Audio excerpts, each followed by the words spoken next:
Assalamualaikum warahmatullahi wabarakatuh, sahabat YouTube sekalian. Pada video kali ini kita akan melanjutkan episode kedua dari belajar AppSheet untuk pemula. Kita mulai dari nol ya teman-teman ya. Jadi, buat teman-teman yang baru mengikuti episode kedua ini dan belum mengikuti episode pertama sebelumnya, saya sarankan untuk menonton dulu video episode pertama belajar AppSheet dari nol, khusus untuk pemula. Karena kita sudah membahas apa itu AppSheet, bagaimana perlakuan dari awal, sejarahnya singkat, dan beberapa hal penting terkait apa itu AppSheet. Oke, teman-teman, kita tidak berlama-lama. Kita akan lanjut ke sesi kedua kali ini. Jadi pada sesi kedua kali ini kita akan mulai persiapan sebelum kita membuat aplikasi pertama untuk teman-teman sekalian. Jadi ada 4 syarat ya teman-teman sebelum kita membuat aplikasi. Yang pertama, pastikan teman-teman punya akun Gmail yang aktif tentunya ya teman-teman ya. Kemudian yang kedua, koneksi internet. Kemudian web browser, dalam hal ini kita merekomendasikan menggunakan Google Chrome. Kemudian contoh database sederhana. Nah, untuk database kali ini nanti saya akan memberikan link untuk teman-teman bisa gunakan sebagai pembelajaran awal teman-teman ya. Oke, kalau 4 syarat ini sudah ada, kita akan mulai. Di sini ada cara pendaftaran akun AppSheet buat teman-teman sekalian yang belum punya ya. Kalau sudah punya, kita bisa langsung mulai. Oke, yang pertama ada buka situsnya dulu. Kalau teman-teman yang belum pernah sama sekali, teman-teman bisa buka appsheet.com, appsheet.com. Yang kedua, kita klik start for free atau get started. Kemudian login dengan akun Google masing-masing dan sampailah kita ke dashboard awal di AppSheet. Oke, kita akan masuk ya teman-teman ya di sini. Kita akan masuk di halaman appsheet.com. Teman-teman bisa klik started atau start for free. Kita klik get started. Masuk dengan akun Google teman-teman masing-masing. Oke. Kita masuk ya teman-teman ya. Seperti ini. Dan kali ini kita sudah memiliki data atau dashboard awal. Saya yakin kalau buat punya teman-teman sekalian pasti masih kosong ya, karena memang belum pernah membuat aplikasi sebelumnya. Seperti itu. Kemudian kita akan lanjut lagi ke slide berikutnya. Sebelum kita membuat aplikasi, di sini kita akan membuat tour singkat interface aplikasinya. Oke, saya akan menunjukkan dulu. Di sini sebelumnya kita sudah membuatkan sebuah aplikasi yang nanti kita akan bedah mulai dari data, UX, automation, manage terkait fungsi-fungsinya, teman-teman. Oke, kita akan lihat, kita akan bergeser screen ya, teman-teman ya. Oke.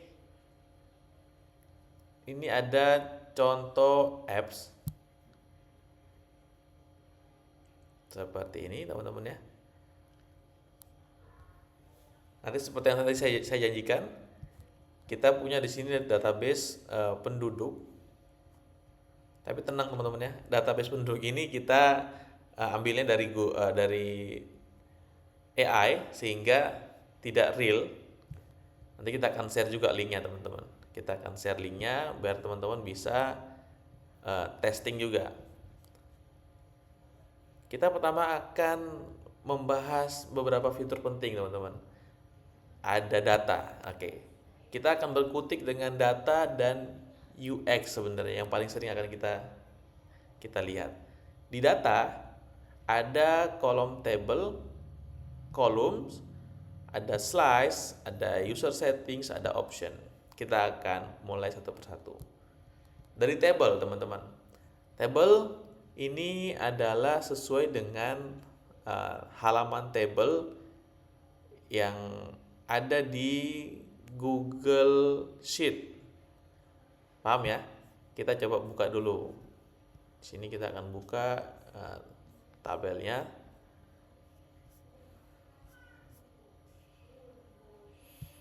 Ini dia teman-teman ya.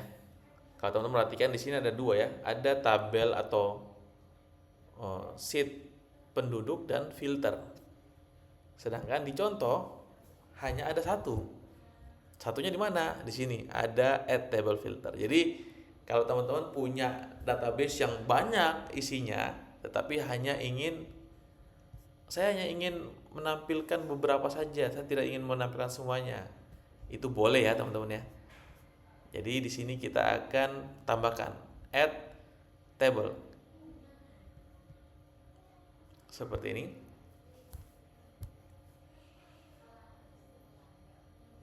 Oke, sudah bisa ya. Kemudian bagaimana kalau belum ada? Di sini tidak muncul, tapi di sheet ada, sedangkan di AppSheet tidak ada. Contoh seperti ini teman-teman ya. Ini ada sheet 2, ini ada ID, nama gitu ya. Kalau teman-teman perhatikan di sini pasti tidak akan muncul ya. Cara menambahkannya teman-teman tinggal klik new table, Google Sheet. Oke, seperti tadi data penduduk, kita klik ya nama database-nya.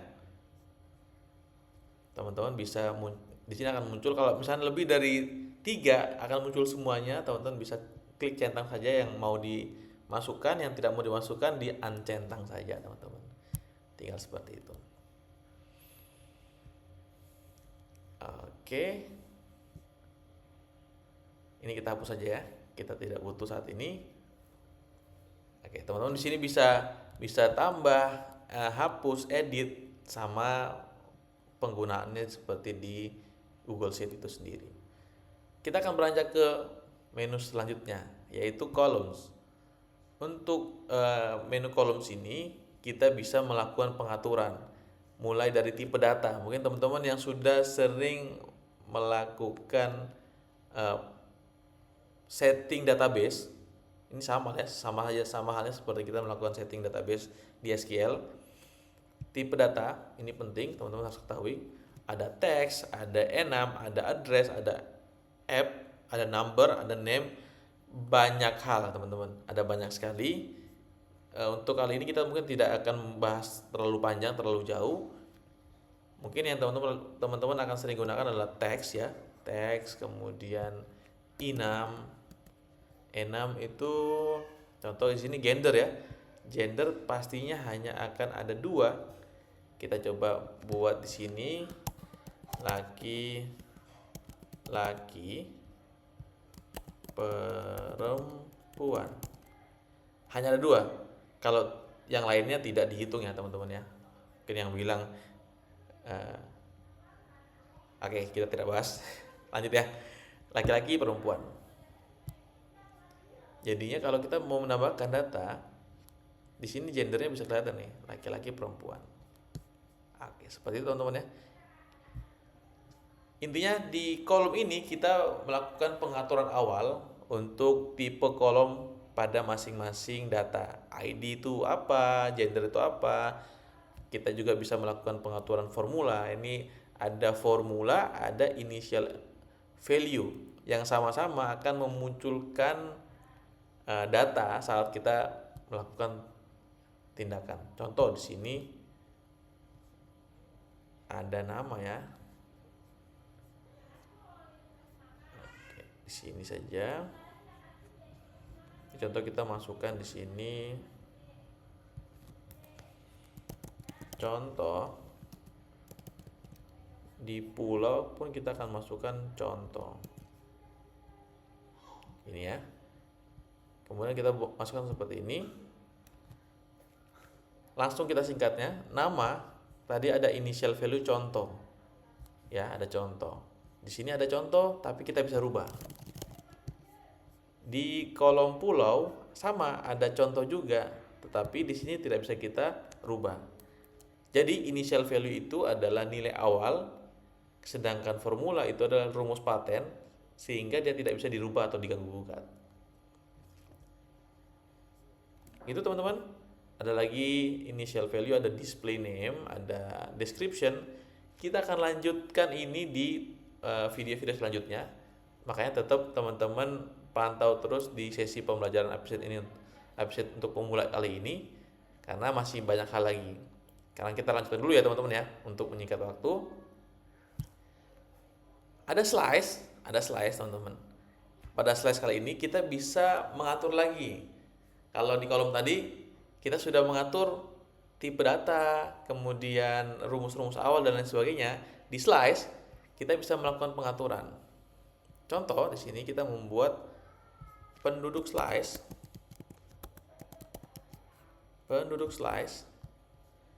Kemudian kita ingin menghilangkan data pekerjaan, alamat, agama, kotanya saya mau ya, gendernya saya tidak mau, saya mau hanya nama dan pulau saja teman-teman. Nama dan pulau saja, teman-teman bisa tambahkan seperti ini, penduduk slice, kemudian teman-teman bisa seperti ini. Kalau teman-teman perhatikan, di penduduk slice ini hanya ada ID, nama, dan pulau, sedangkan di penduduk datanya banyak ya. Oke, kita coba lihat, buatkan dia table juga biar sama. Nah, seperti ini adalah perbedaan. Itu fungsinya slice. Sebenarnya lebih jauh dari itu teman-teman. Cuma kita tidak bahas tuntas di sini karena ini masih tahapan awal. Ingat, ini masih tahapan awal. Kita akan lanjutkan di video-video selanjutnya. Kemudian ada user settings. Oke, untuk pengaturan user setting ini untuk dia ditanamkan secara hardcode. Kalau bahasa sederhananya, dia akan menjadi reference dari si aplikasi ini untuk penggunaan table yang ada di AppSheet secara langsung. Jadi semacam ada table sendiri yang ada di AppSheet, bukan virtual column tapi table sendiri yang ada di AppSheet, namanya table underscore per user settings ini ya, table yang ditanamkan oleh AppSheet di dalam fungsinya AppSheet itu sendiri. Kemudian ada option, ini ada legacy maupun konsisten. Nah, ini untuk pengaturan ya, ini tidak perlu teman-teman khawatirkan apa perbedaannya konsisten sama legacy. Oke, kita abaikan saja. Kemudian yang kedua, kita akan beranjak ke UX ya teman-teman. Nah, oke, UX. Di sini teman-teman perhatikan ada aturan atau antarmuka tampilan. Gitu ya teman-teman ya. Pada antarmuka tampilan, tadi kita sudah singgung sedikit. Pertama ada view, ada brand, ada format rules, ada option, ada localize. Semua yang kaitannya terkait tampilan awal, tampilan yang teman-teman lihat di sisi kanan ini yang akan disajikan kepada pengguna, itu pengaturannya ada di UX. Kita mulai dari view teman-teman. Kita bisa menambahkan view baru, mengurangi view yang sudah ada, atau memindahkan view dari, contoh ini kanan yang di sebelah kiri ada histogram, yang sebelah kanan ada penduduk. Kalau kita rubah the last, dia akan berpindah. Kalau kita mau pindahkan dia ke menu, kita akan pindahkan dia ke menu seperti itu. Sekali lagi, ini adalah pengaturan awal. Kita akan lanjutkan untuk sesi berikutnya lebih detail lagi. Makanya teman-teman jangan putus untuk melanjutkan belajar AppSheet untuk pemula kali ini. Kemudian ada brand. Ada brand ini kita bisa melakukan pengaturan tema. Temanya sudah dibuat ya sama AppSheet. Kita bisa melakukan perubahan warna. Contoh kita mau rubah dia menjadi warna putih, contoh ya. Bisa. Gitu ya. Kita bisa rubah dia jadi warna biru. Seperti ini, teman-teman. Ini sangat bisa. Logo, teman-teman bisa merubah logo. Nah, ada di sini ya logonya. Saya ingin menampilkan logo itu ada di sisi atas, bisa juga ya di sini ya. Seperti ini bisa juga. Kita bisa melakukan perubahan tipe tampilan dengan semudah klik sudah beres teman-teman. Teman-teman tidak perlu harus merubah codingan dan lain sebagainya. Kemudian ada format rule, teman-teman. Ada format rule. Kita contohkan satu saja dulu ya.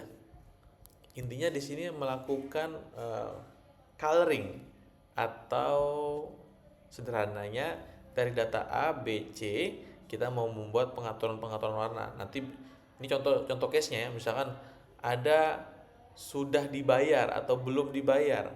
Itu nanti kalau yang belum dibayar warnanya merah, kalau sudah dibayar warnanya hijau. Itu teman-teman bisa melakukan pengaturan formatnya di sini. Di sini saya contoh ya, di histogram saya ingin rubah namanya menjadi warna merah. Semudah itu ya teman-teman ya. Di sini nanti kita bisa letakkan lagi rumus-rumusannya. If this condition is true, makanya tadi teman-teman bisa melakukan kalau A maka A, kalau B maka B, itu bisa dilakukan seperti itu di sini. Kemudian kita lanjut ke option. Di sini option adalah pengaturan secara user experience sebenarnya ya teman-teman ya. Saat pertama kali masuk dia akan kemana nih? Ke menu mana nih? Start with about. About ini ada di sebelah kiri. Ya, kalau kita hilangkan nanti dia akan muncul about dulu. Kalau tidak dicentang, dia tidak akan muncul. About yang di sini kita nanti bisa lakukan pengaturan di system button. Ini kita bisa lakukan pengaturan. Ya, seperti itu ya teman-teman ya. Ada font, teman-teman bisa rubah fontnya. Oke, ada berubah ya. Bisa melakukan sizing. Kemudian untuk pengaturan form, kalau pengaturan form kita bisa rubah contoh ya. Nah, kayak gini kita jadi default, jadi page count, tab. Ini ya. Ini kalau kita tidak hilangkan dia akan muncul seperti ini. Advance.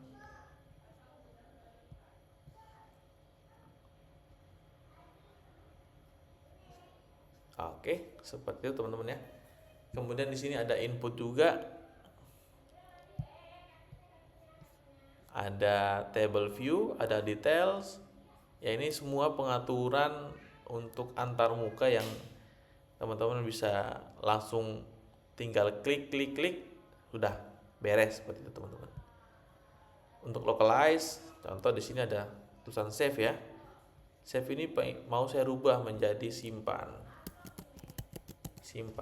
seperti ini.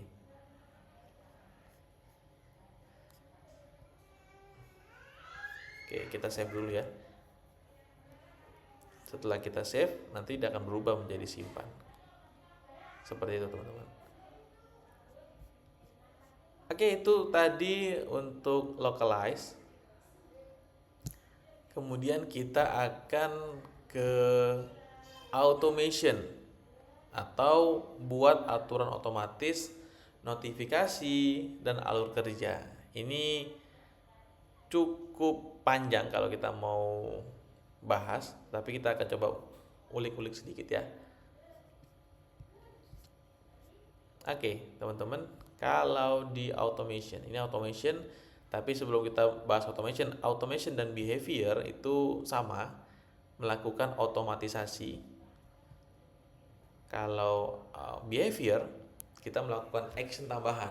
Tapi kalau sudah automation, setiap kita melakukan perubahan, automationnya akan melihat apakah kita berkaitan dengan otomatisasi tersebut. Kalau tidak, diabaikan. Kalau iya, maka dia akan melakukan action. Tapi kalau di behavior, kita bisa menambahkan contoh di sini teman-teman ya. Di data ini kita coba tambahkan di sini ya. Tambahkan data penduduk. Oke, mungkin seperti ini saja. Nama kita rubah menjadi, ini contoh ya teman-teman ya. Kalau kita klik ini, teman-teman perhatikan di sini ya, namanya Novi Aryani.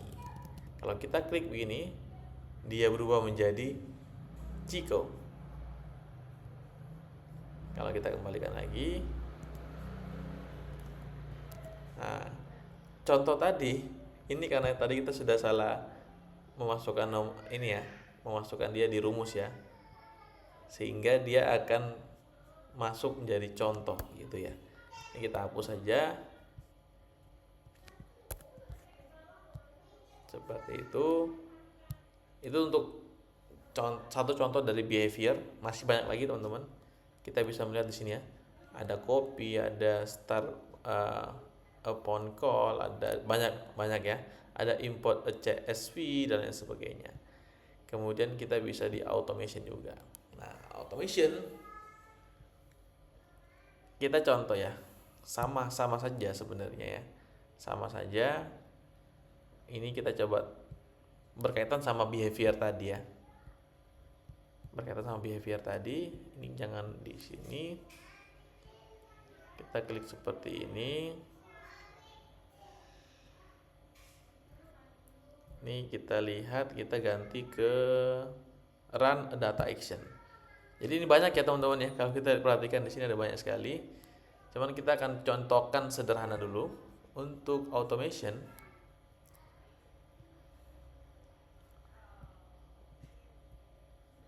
Oke, group action,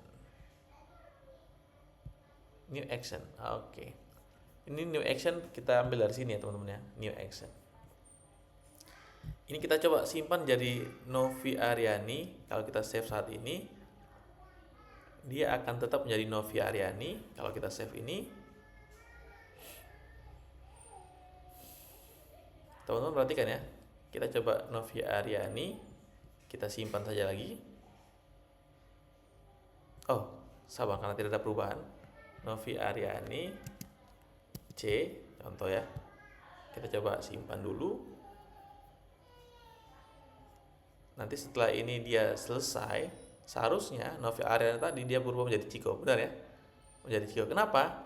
Karena tadi kita coba men-hardcode atau membuat automation. Setiap ada tambah, delete maupun update, dia akan melakukan action yang new action tadi. Jadi teman-teman tidak perlu mengklik lagi, tapi sudah cukup dengan membuat automation atau rules of the game-nya. Di sini soalnya banyak teman-teman, bukan hanya langsung ke run data action, tapi teman-teman bisa buat branch a condition on condition. Misalkan teman-teman buat flowchart ya, teman-teman bisa atur di sini flowchartnya, biar nanti automation ini yang melakukan action tersebut. Mungkin gitu ya teman-teman ya. Itu untuk automation. Yang terakhir adalah untuk manage atau kelola pengguna, keamanan dan publikasi aplikasi. Kita akan lanjut ke menu yang terakhir atau manage. Di sini teman-teman bisa kita coba bahas sedikit ya. Ada author, ada version, ada integration, ada deploy, monitor, broadcast, notification.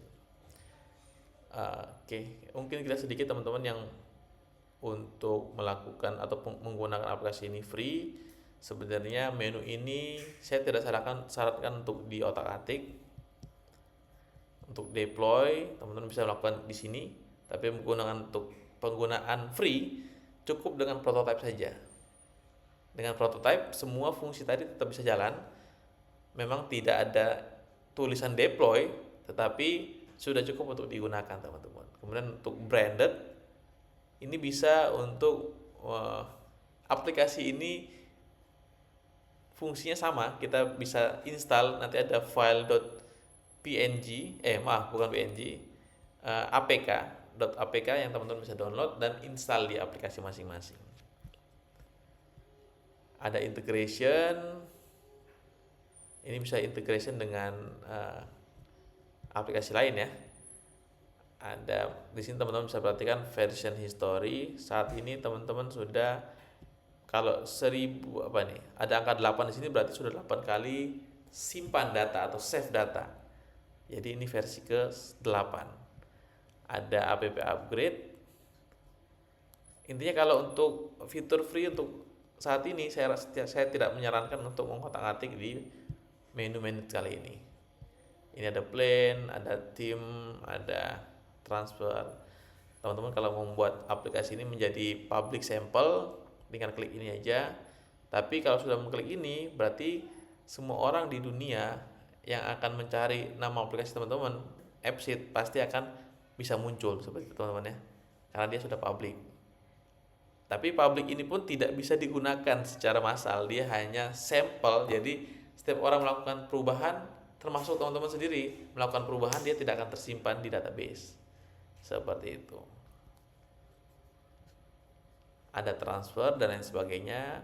Di sini pun ada copy aplikasi. Jika teman-teman mau duplikat ya. Seperti itu. Ada editor setting, ada delete aplikasi. Untuk monitor, teman-teman bisa memperhatikan atau melihat usage aplikasi yang sudah pernah dibuat. Oke, di sini berapa kemampuan aplikasi teman-teman sekalian. Oke, mungkin seperti itu teman-teman ya. Saya cukupkan video kali ini mungkin ya, karena kita sudah sampai di sesi akhir, mulai belajar bagaimana membuat akun sampai membahas isi dalamnya. Seperti janji saya tadi, nanti saya akan melampirkan data Google Sheet yang tadi kita buat untuk belajar, biar teman-teman bisa mulai membuat aplikasi pertama menggunakan akun teman-teman masing-masing. Begitu teman-teman, kita lanjut di video selanjutnya. Assalamualaikum warahmatullahi wabarakatuh.